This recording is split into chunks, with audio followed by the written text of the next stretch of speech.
Nagulat siya. Excuse me. Oh no. Hindi naman kasya dyan eh. Excuse me. Oh no.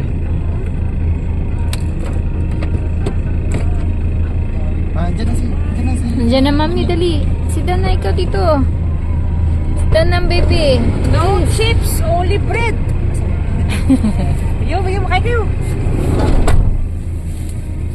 Itong boy yung tubig.